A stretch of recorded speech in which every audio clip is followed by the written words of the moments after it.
Hey everybody, Dominic here. Well, now that we have fall semester underway, we wanted to provide a few best practices and tips with Zoom, since we know a lot of you are using Zoom this semester. So the first tip is in regards to populating your breakout rooms.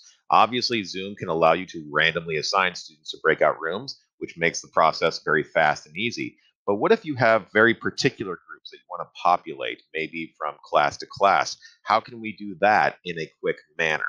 Well, probably the best way to accomplish this is when you start up your Zoom session, you want to get in there a little bit early. And what you can do is when you first arrive, you can go into breakout rooms and you can determine how many rooms you're going to need and click create rooms. And I'll actually we'll say manual assignment.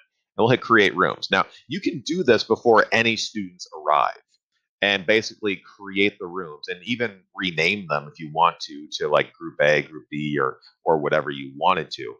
But then as students start arriving into your web conference, you can have this window pulled up and just start clicking assign and assign students to breakout rooms as they come in to the Zoom session. So by the time it's time for class to start, hopefully you have most of these assignments ready to go. And you can just close this and always reopen it by hitting breakout rooms again later.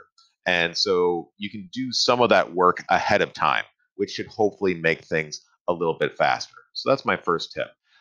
Second tip is in regards to prepping students for their breakouts.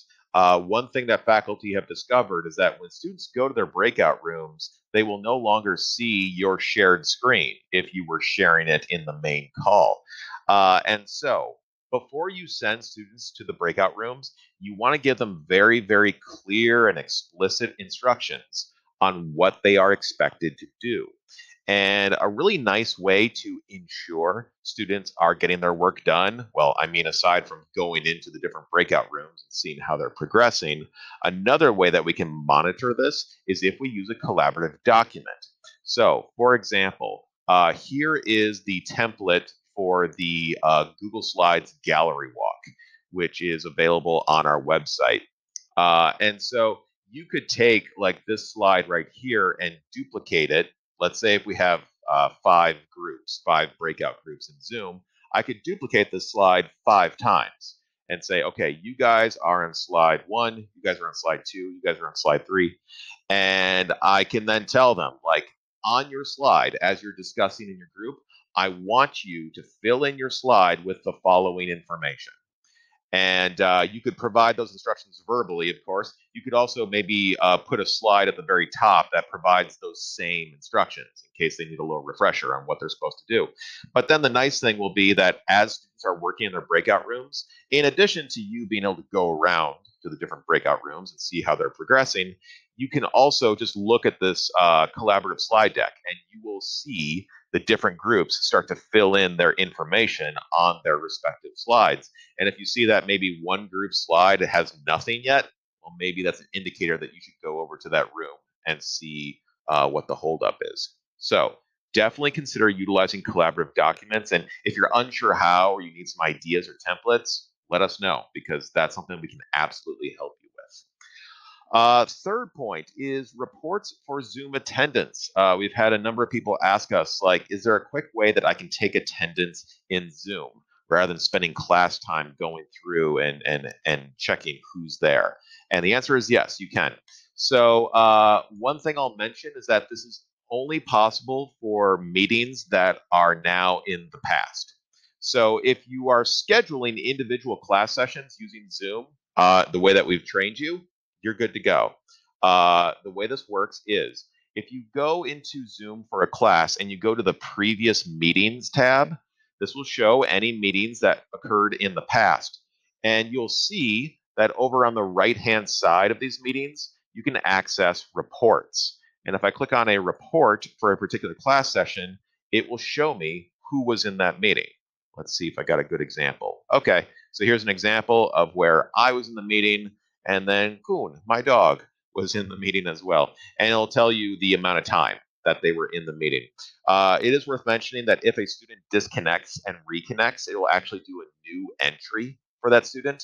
So you may have to add 2 numbers together if a student had disconnected for some reason. But in any case, this should give you a rundown of who was in your meeting. So that's a very handy way for you to quickly take attendance and keep track of who is in your meetings. The fourth point I want to make is student group rooms. We know that for some of you, you are going to have students work in groups. Maybe they're going to work on a project over the course of the semester, so they're going to have persistent groups throughout the semester. How can we do that in Zoom? How can we give them a space for them to meet that is not the classroom space? And we did talk about this in our training, but I'll quickly recap it. If I'm in Zoom in one of my courses, I'll go up here and schedule a new meeting. And I'm going to call this meeting, let's see, group A meeting space. We'll just call it that. Down below, I'm actually not going to worry about the date and the duration because I'm going to make this a recurring meeting. And for the recurrence, I'm going to choose no fixed time, which means that this is just a persistent room that doesn't have a particular closing date or time. I'm going to make sure that waiting room is turned off. And I'm going to make sure that enable join before host is turned on. That way, students will be able to join this room without me actually being there. One more thing I'll mention is that you can set alternative hosts.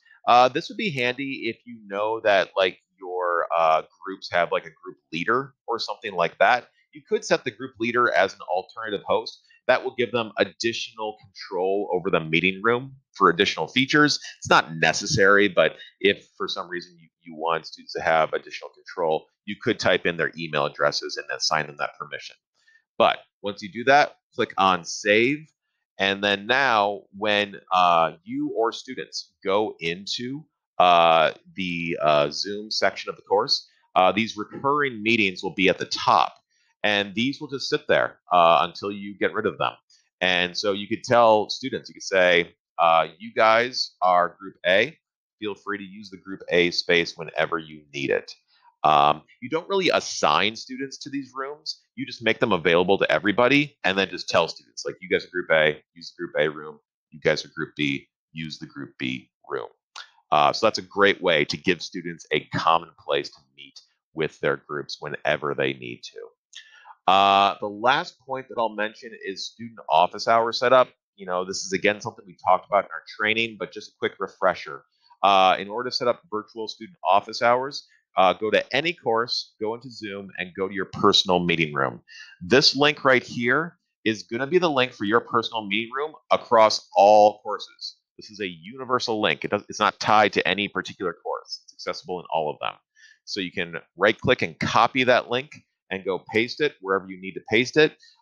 Quick recommendation with the settings of this, I would make sure that you set your personal meeting room so that the waiting room is turned on, the passcode is turned on.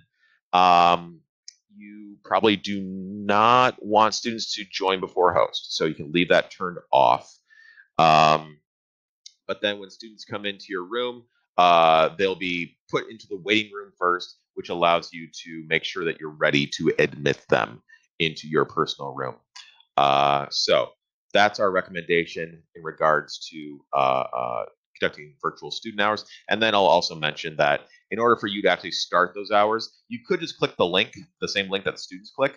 Alternatively, you could go to the personal meeting room tab in any course, scroll down and click start meeting. That will also allow you to start your personal meeting room. So those are 5 quick tips with regards to utilizing Zoom this semester. If you have any questions about any of these tips, feel free to reach out to me or another member of the CPD department. Thanks for watching.